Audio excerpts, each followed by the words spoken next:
शांति। आज 5 अप्रैल 2021 की साकार मुरली। आज बाबा ने कहा, मीठे बच्चे, भोलानाथ मोस्ट विलवेड बाप तुम्हारे सम्मुख बैठे हैं। तुम प्यार से याद करो तो लगन बढ़ती जाएगी, विघ्न खत्म हो जाएंगे।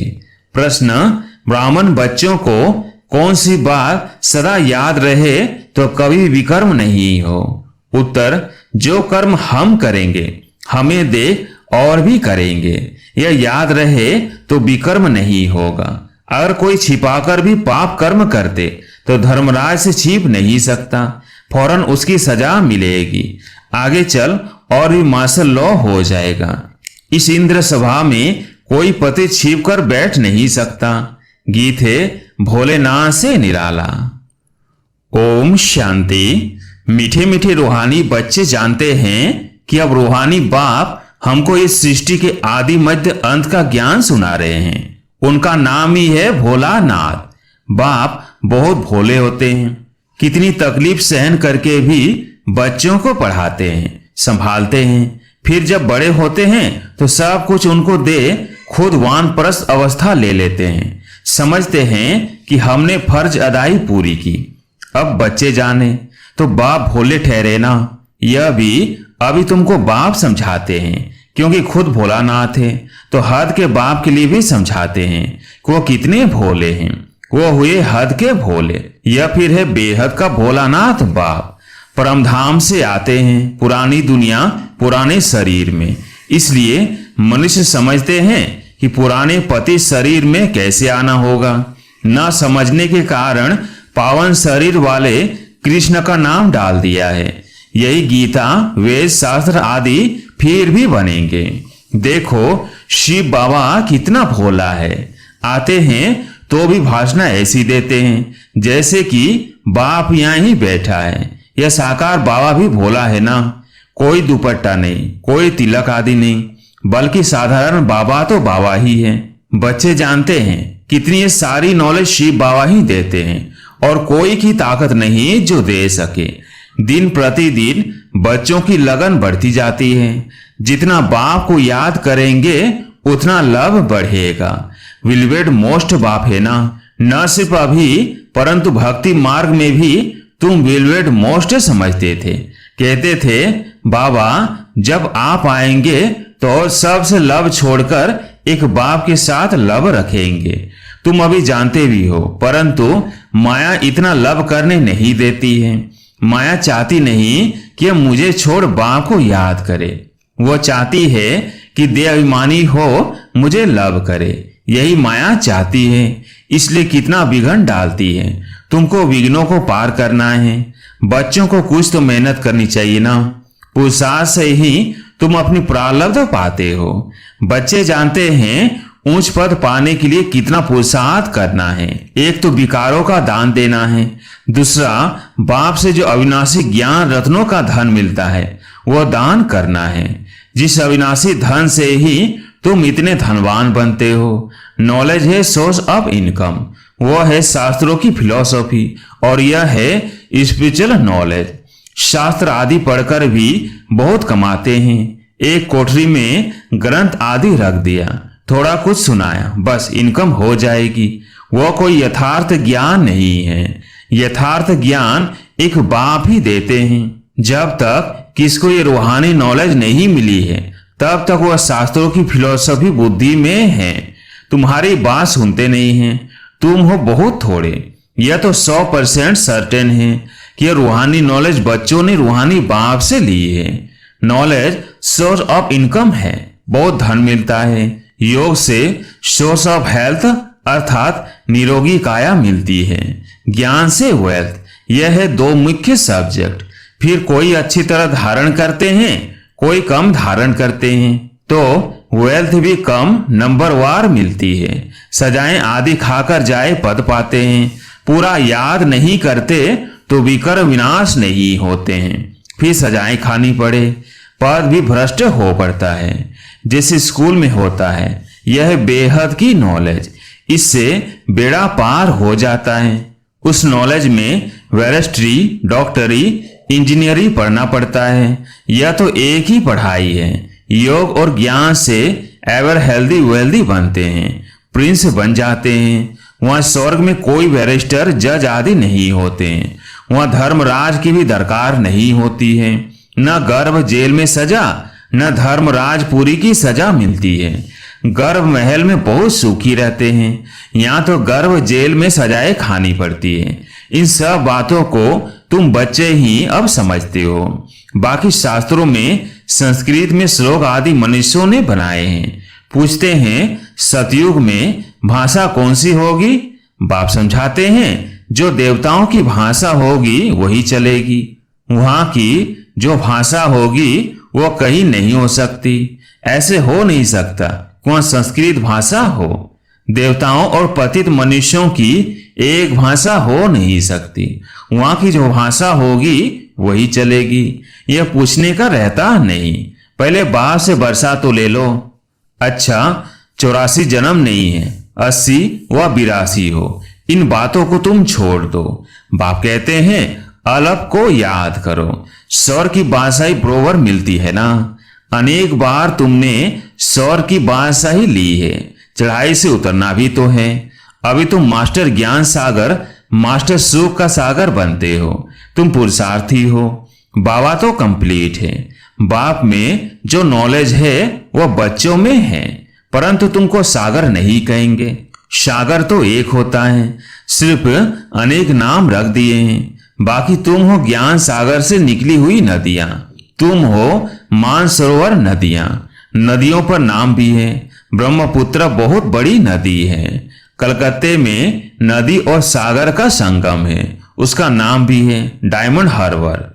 तुम ब्रह्मा मुख वंशावली हीरे जैसा बनते हो। बड़ा भारी मेला लगता है। बाबा इस ब्रह्मा तन में आकर बच्चों से मिलते हैं। ये सब बातें समझने की हैं। फिर भी बाबा कहते हैं मन मना भव। बाबा को याद करते रहो। वह है मोस्ट बिलवेड। सब संबंधों की शकीन है भिखारी। उनसे दुख मिलता है। बाबा तुमको सब का एब्जा दे देते हैं। सब संबंधों का वो सब संबंधी लाभ देते हैं। कितना सुख देते हैं और कोई इतना सुख नहीं दे सकते। कोई देते हैं तो अल्पकाल के लिए, जिसको इस सन्यासी काक बिष्टा के समान सुख कहते हैं। दुखधाम में तो जरूर दुख ही होगा। तुम बच्चे जानते हो हमने यह अनेक बार पाठ बजाया है, परंतु हम ऊंच पद कैसे पाए? उनका फा रहना चाहिए। बहुत पुरुषार्थ करना है कि हम वहां फेल ना हो जाए। अच्छे नंबर से पास होंगे तो ऊंच पद पाएंगे और उनको खुशी भी होगी। सब एक समान हो न सके, जितना योग होगा। बहुत गोपिकाएं हैं जो कभी मिली भी नहीं है, बाप से मिलने लिए तड़पती है। साधु सन्यासियों के पास तड़पने की बात नहीं रहती है। यहाँ तो शिव बाबा से मिलने के लिए आते हैं। वंडरफुल बात है ना।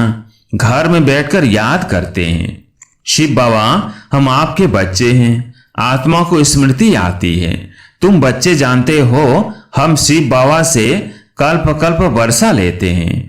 वही बाप कल्प के बाद आया हुआ है तो देखने बिगड़ रह ना सके। आत्मा जानती है बाबा आया है। शिव जयंती भी मनाते हैं, परंतु जानते कुछ भी नहीं। शिव बाबा आकर पढ़ाते हैं, यह कुछ भी नहीं जानते। नाम मात्र शिव जयंती मनाते हैं, छुट्टी भी नहीं करते हैं। वर्षा जिसने दिया उसका कुछ महत्व तो नहीं, और जिसको वर्षा दिया कृष्ण को उसका नाम वाला कर दिया है। खास भारत को आकर हेवन बनाया है। बाकी सब को मुक्ति देते हैं, चाहते भी सब हैं। तुम जानते हो मुक्ति के बाद जीवन मुक्ति मिलेगी। बाप आकर माया के बंधन से मुक्त करते हैं। बाप को कहा जाता है सर्व का सदगति दाता। जीवन मुक्ति तो सबको मिलती है, नंबरवार पुरुषार्थ अनुसार। बाप कहते हैं यह है पति दुनिया दुखधाम। सतयुग में तुमको कितना सुख मिलता है। उनको कहते हैं बहिश्त। अल्लाह ने बहिश्त किस लिए रचा? क्या सिर्फ मुसलमानों के लिए रचा? अपनी अपनी भाषा में कोई स्वर्ग कहते हैं, कोई बहिश्त कहते हैं। तुम जानते हो हेवन में सिर्फ भारत ही होता है। ये सब बातें तुम बच्चों की बुद्धि में नंबरवार पुरुषार्थ अनुसार बैठी है। एक मुसलमान भी कहता था हम अल्लाह के गार्डन में गए। ये सब साक्षात्कार होते हैं। ड्रामा में पहले से ही नूधा हुआ है। ड्रामा में जो होता है सेकंड पास हुआ, कहेंगे कल पहले भी हुआ था। कल क्या होना है यह पता नहीं है। ड्रामा पर निश्चय चाहिए जिसमें कोई फा नहीं रहेगा। हमको तो बाबा ने हुक्म दिया है, मामे कम याद करो और अपने वर्षे को याद करो। खत्म तो सबको होना ही है। कोई एक दो के लिए रो भी नहीं सकेंगे। मौत आया और गया, रोने की फुर्सत नहीं रहेगी, आवाज ही नहीं निकलेगा। आजकल तो मनुष्य राख भी लेकर कितना परिक्रमा करते हैं। भाव बैठा हुआ है, सब वेस्ट ऑफ टाइम। इसमें रखा ही क्या है? मिट्टी मिट्टी में मिल जाएगी। इससे भारत पवित्र बन जाएगा क्या? पतित दुनिया में जो काम करते हैं पतित ही करेंगे। दान पुण्य आदि भी करते आए हैं। क्या भारत पावन बना है? सीढ़ी उतरनी ही है। सतयुग में सूर्यवंशी बने, फिर सीढ़ी उतरनी पड़े। धीरे धीरे गिरते हैं। बल्कि इतना भी यज्ञ तप आदि करे फिर भी दूसरे जन्म में अल्पकाल का फल मिलता है। कोई बुरा कर्म करता है तो उसका भी एवजा उनको मिलता है। बेहद का बाप जानते हैं, बच्चों को पढ़ाने आए हैं। तन भी साधारण लिया है। कोई तिलक आदि लगाने की दरकार नहीं। तिलक तो भक्त लोग बड़े बड़े देते हैं, परंतु ठगते कितना है। बाबा ने कहा है मैं साधारण तन में आता हूं, आकर बच्चों को पढ़ाता हूं। वानप्रस्थ अवस्था ठहरी। कृष्ण नाम क्यों डाला? यहां जज करने की भी बुद्धि नहीं है। अभी बाबा ने राइट रॉन्ग जज करने की बुद्धि दी है। बाप कहते हैं तुम यज्ञ तप दान पुण्य करते, शास्त्र पढ़ते आए, क्या उन शास्त्रों में कुछ है? हमने तो तुमको राजयोग सिखलाकर विश्व की बादशाही दी कि कृष्ण ने दी। जज करो। कहते हैं बाबा आपने ही सुनाया था। कृष्ण तो छोटा प्रिंस है, वो कैसे सुनाएंगे? बाबा आपके ही राजयोग से हम ये बनते हैं। बाप कहते हैं शरीर पर भरोसा नहीं है, बहुत पुरुषार्थ करना है। बाबा को समाचार सुनाते हैं, फलाना बहुत अच्छा निश्चय बुद्धि है। मैं कहता हूं बिल्कुल निश्चय नहीं है। जिनको बहुत प्यार किया वो आज नहीं है। बाबा तो सबके साथ प्यार से चलता है। जैसे कर्म मैं करूंगा मुझे देख और करेंगे। कई तो विकार में जाए फिर छिप कर आए बैठते हैं। बाबा तो झट संदेशी को बता देते हैं। ऐसे कर्म करने वाले बहुत नाजुक होते जाएंगे, आगे चल नहीं सकेंगे। पिछाड़ी के नाजुक समय कोई कुछ करता है तो एकदम मार्शल लॉ चलाते हैं। आगे चल तुम बहुत देखेंगे। बाबा क्या क्या करते हैं? बाबा थोड़ी सजा देंगे, धर्मराज द्वारा दिलवाते हैं। ज्ञान में प्रेरणा की बात नहीं है। भगवान को तो सब मनुष्य कहते हैं हे पतित पावन आओ, हमको आकर पावन बनाओ। सभी आत्माएं आर्गन्स द्वारा पुकारती हैं। बाप है ज्ञान का सागर, उनके पास बहुत बखर अर्थात वैरायटी समान है। ऐसा बखर फिर कोई के पास नहीं है। कृष्ण की महिमा बिल्कुल अलग है। बाप की शिक्षा से यह लक्ष्मी नारायण कैसे बने? बनाने वाला तो बाप ही है। बाप आकर कर्म अकर्म विकर्म की गति समझाते हैं।